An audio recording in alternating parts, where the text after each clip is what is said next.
ಎಲ್ರಿಗೂ ಬೆಳಗಿನ ಶುಭೋದಯ. ಮುರುಡೇಶ್ವರದಲ್ಲಿ ಯಾವಾಗಲೂ ಬೆಳಗ್ಗೆ ನಾಷ್ಟ ಪ್ರಸಾದ ಇರುತ್ತೆ. ಈಗ ನಾನು ಇಲ್ಲಿ ತಿನ್ಕೊಂಡು ಸ್ಕೂಬಾ ಡೈವಿಗೆ ಹೋಗ್ಬೇಕು.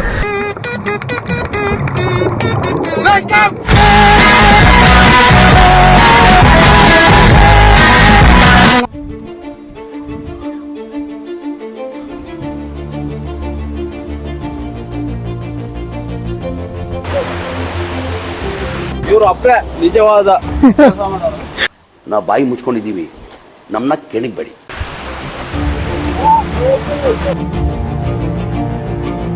ಎಲ್ರಿಗೂ ಬೆಳಗಿನ ಶುಭೋದಯ. ಬನ್ನಿ, ನಿಮಗೆ ಇವತ್ತಿನ ಸಮಾಚಾರ ತಿಳಿಸ್ತೀನಿ. ಬೋಟ್ ರೆಡಿ ಇದೆ, ಹೋಗೋಣ. ಇಷ್ಟು ಜನದ ಜೊತೆ ಇವತ್ತು ನನ್ನ ಅಡ್ವೆಂಚರ್. ಯಾವಾಗಲೂ ಸೋಲೋ ಹೋಗ್ತಿದ್ದೆ, ಇವತ್ತು ನೋಡ್ರಿ ಇಷ್ಟು ಜನದ ಜೊತೆ ಹೋಗ್ತಿದ್ದೀನಿ.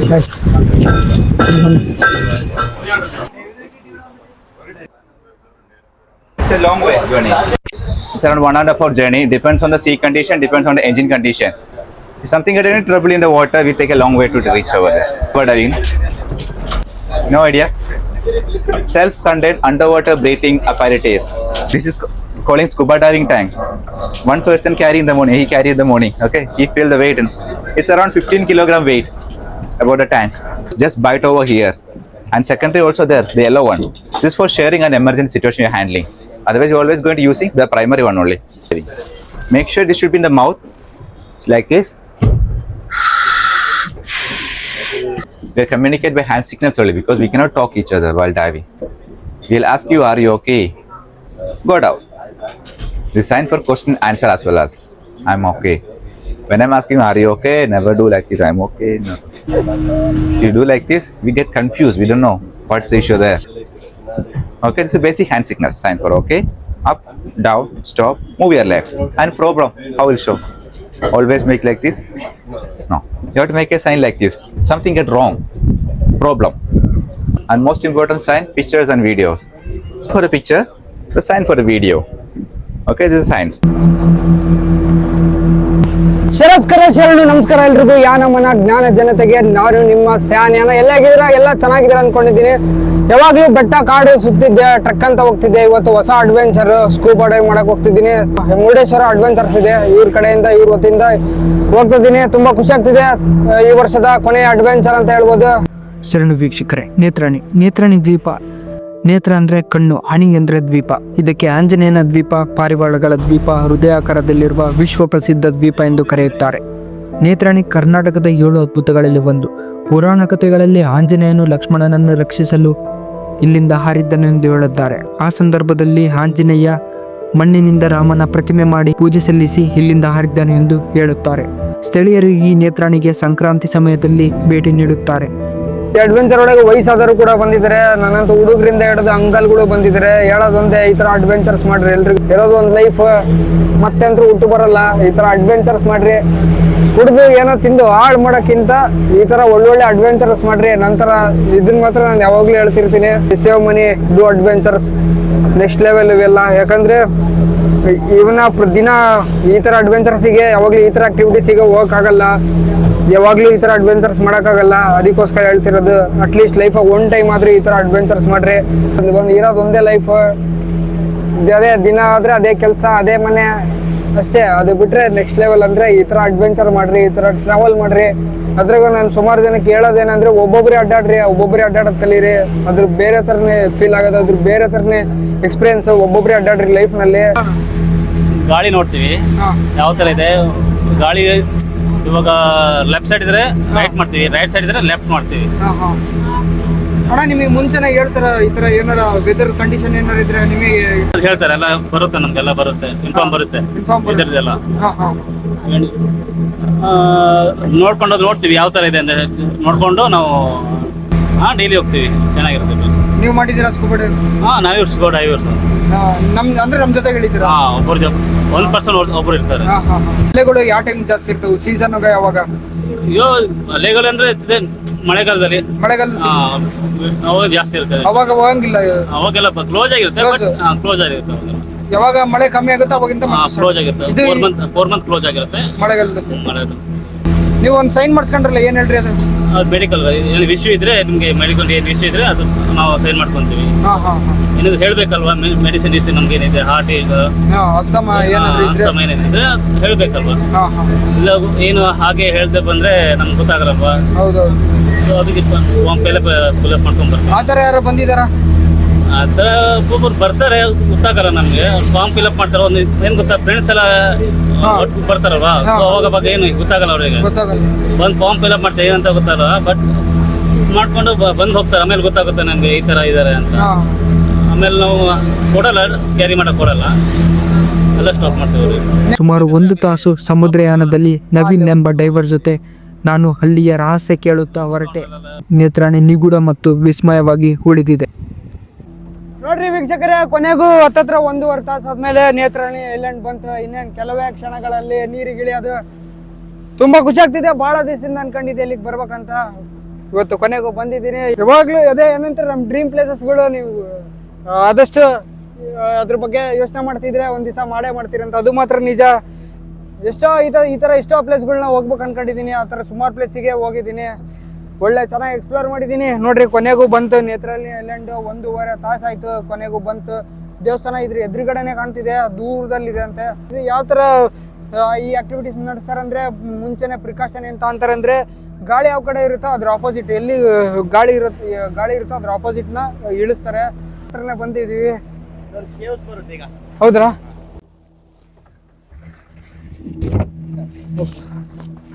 ಅದು ಭೀಮಾ ಹಾಕಿ ಎತ್ತಿರೋದಂತಲ್ಲ, ಭೀಮಾಕ್ಕೆ ಇದು ಶಿವರಾತ್ರಿ ಟೈಮಲ್ಲಿ ಹೋಗ್ತಾರಲ್ಲ ಇಲ್ಲಿಗೆ,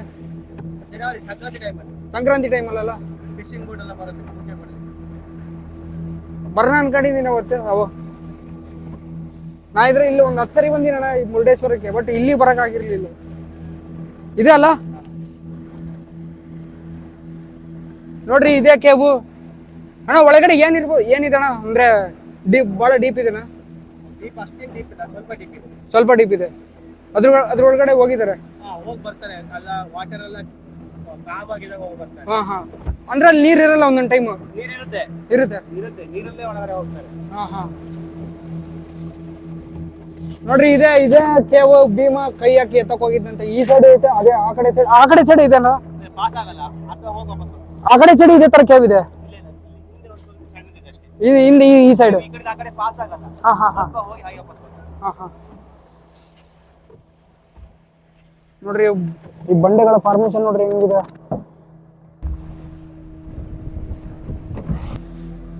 ನೋಡ್ರಿ, ಅಂಕರ್ ಬಿಡ್ತಿದ್ರೆ, ಅಲ್ಲಿ ಅಂಕರ್ ಹಾಕಿ ಇಲ್ಲಿ ತನಕ ಬಂದಿದ್ರೆ.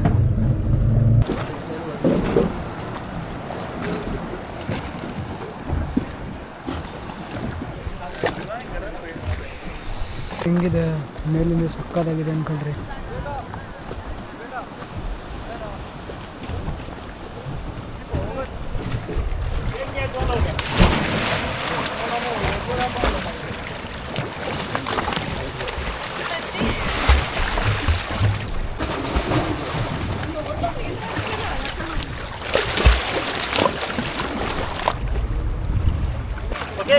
Hey bro, you wanna go? No. I'll go.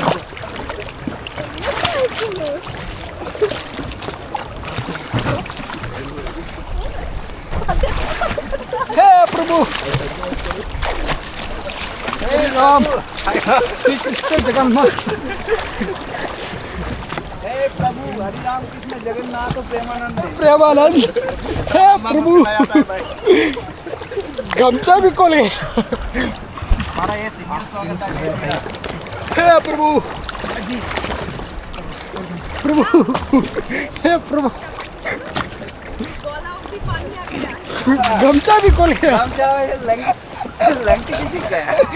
हे प्रभु, हे हरि राम कृष्ण जगन्नाथ प्रेमानंद, ये क्या हुआ?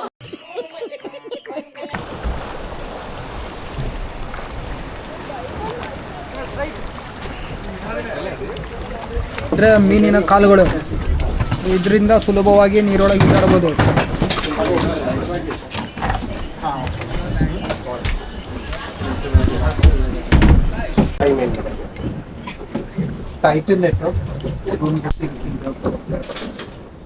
ಇದು ಫಿಟ್ ಇಲ್ಲ ಅಂದ್ರೆ ನಡೀತಲ್ಲ.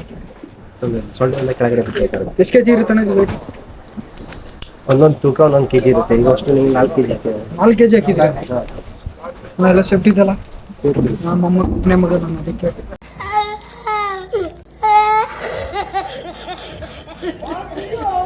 ತೊಂದರೆ ಇಲ್ಲ. This is your own. ಹಿಡ್ಕೊಳ್ಳಿ ಮಾಸ್ಕನ್ನ ಕೆಳಗಡೆಯಿಂದ. ಈ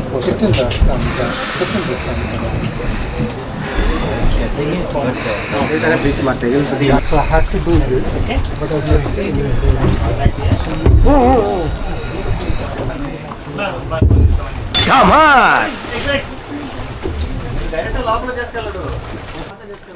ನೇತ್ರಾಣಿ ಕಡಲ ವಿಸ್ಮಯ ಸಾವಿರಾರು ಜಲಚರಗಳಿಗೆ ಮನೆಯಾಗಿರುವ ದ್ವೀಪ. ಭೂಮಿಯ 71% ಭಾಗ ನೀರಿನ ಸಾಮ್ರಾಜ್ಯವಾಗಿತ್ತು. ಅದರೊಳಗೆ ಕಣ್ಣಿಗೆ ಕಾಣದೇ ಇರುವ ಜಲಚರಗಳು ಪ್ರಭೇದಗಳು ನಾನು ಇಲ್ಲಿ ನೋಡಿದೆ. ಇನ್ನೂ ಆಳ ಹೋದರೆ ಕಾಣದ ಕಡಲ ವಿಸ್ಮಯ ಅಡಗಿರುತ್ತದೆ ಎಂಬುದು ನನಗೆ ಖಚಿತವಾಗಿತ್ತು. ಅದೆಷ್ಟೋ ಮುಳುಗಿದ ಹಡಗುಗಳು, ಕಾಣದ ವಸ್ತುಗಳು ಈ ಸಮುದ್ರದಲ್ಲಿ ಅಜ್ಞಾತವಾಗಿ ಉಳಿದಿವೆ. ಮಾನವನು ಹೆಜ್ಜೆ ಹಾಕದ ಜಾಗವೆಂದರೆ ಸಮುದ್ರ. ಆದರೂ ಮಾನವನ ತಂತ್ರಜ್ಞಾನ ಸವಾಲಾಗಿ ಸಾಗುತ್ತಿದೆ. ಏನೇ ಹೇಳಿ, ನಾವು ಪ್ರಕೃತಿಗೆ ಋಣಿಯಾಗಿರೋಣ. ಮೊದಲು ನೀರಿನೊಳಗೆ ಹೊಕ್ಕ ನನಗೆ ಬಾಯಿಂದ ಉಸಿರಾಡೋದು ಅಭ್ಯಾಸವಾಗಬೇಕಿತ್ತು. ಸ್ವಲ್ಪ ನಿಮಿಷದಲ್ಲೇ ನನಗೆ ಬಾಯಿಂದ ಉಸಿರಾಡೋದು ನಿರಾಳವಾಗಿ ಬಿಟ್ಟಿತ್ತು.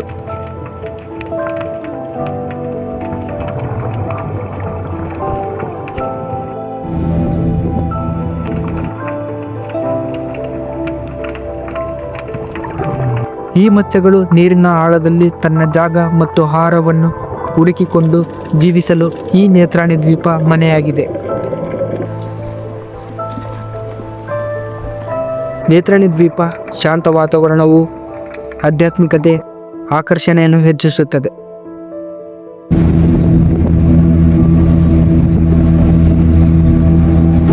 ಈ ವಿಸ್ಮಯ ಕಡಲಲ್ಲಿ ಅದೆಷ್ಟು ಜಲಚರಗಳನ್ನು ವಿಜ್ಞಾನಿಗಳು ಪತ್ತೆ ಹಚ್ಚಿದ್ದಾರೆ.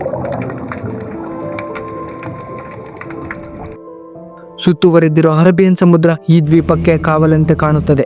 ಎತ್ತ ನೋಡಿದರೂ ನೀಲಿ ಸಮುದ್ರ. ಆಶ್ಚರ್ಯವಾಗುವುದು ಖಚಿತ. ವಿಸ್ಮಯ ಏನಂದರೆ ಈ ದ್ವೀಪ ಸುತ್ತುವರಿದಿರೋ ಸಮುದ್ರಕ್ಕೆ ಒಂಟಿ ದ್ವೀಪವಾಗಿದೆ. ಈ ದ್ವೀಪಕ್ಕೆ ಕಡಲು ಕಾವಲಾಗಿದೆಯೋ ಅಥವಾ ಕಡಲಿಗೆ ಈ ದ್ವೀಪ ಕಾವಲಾಗಿದೆಯೋ ಆಶ್ಚರ್ಯ. ಒಟ್ಟಿನಲ್ಲಿ ಬರುವ ಪ್ರವಾಸಿಗರಿಗೆ ಮತ್ತೆ ಭೇಟಿ ನೀಡುವ ನಿರೀಕ್ಷಣೆಯಲ್ಲಿ ಹಿಂದಿರುಗುತ್ತಾರೆ ನನ್ನ ಹಾಗೆ.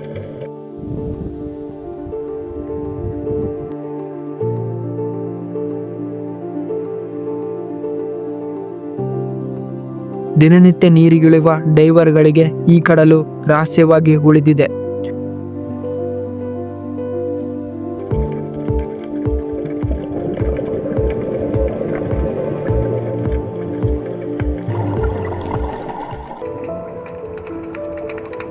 ಕಣ್ಣಿಗೆ ಕಾಣದ ಜಲಚರಗಳು ನಿಗೂಢವಾಗಿ ಉಳಿದಿವೆ.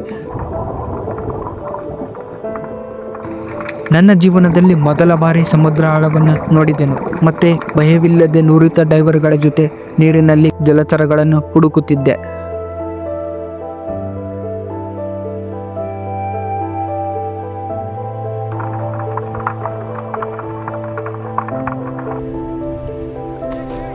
ಅದೆಷ್ಟೋ ಸಾಹಸಗಳನ್ನು ಮಾಡಿದ ನನಗೆ ಈ ಸಾಹಸವು ವಿಭಿನ್ನ ಮತ್ತು ವಿಶಿಷ್ಟ.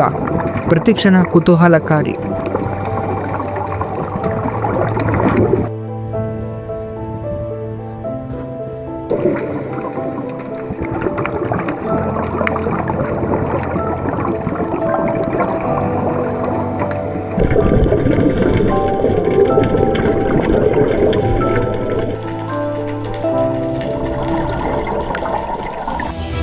ನಾನು ಎಲ್ಲರಿಗೂ ಹೇಳೋದೊಂದೇ, ಜೀವನದಲ್ಲಿ ಒಮ್ಮೆಯಾದರೂ ಈ ಥರ ಸಾಹಸವನ್ನು ಮಾಡಿ. ಒಳ್ಳೆಯದಾಗಲಿ. ಶರಣು. ಸಾಗರದ ರಹಸ್ಯ ತಿಳಿಯಲು ಅದರ ಆಳ ಅಗಣಿತ. ಇದಿಷ್ಟು ನನ್ನ ಅನುಭವ. ಇನ್ನಷ್ಟು ಅನ್ವೇಷಣೆಗೆ ನಿಮ್ಮ ಬೆಂಬಲ ಇರಲಿ.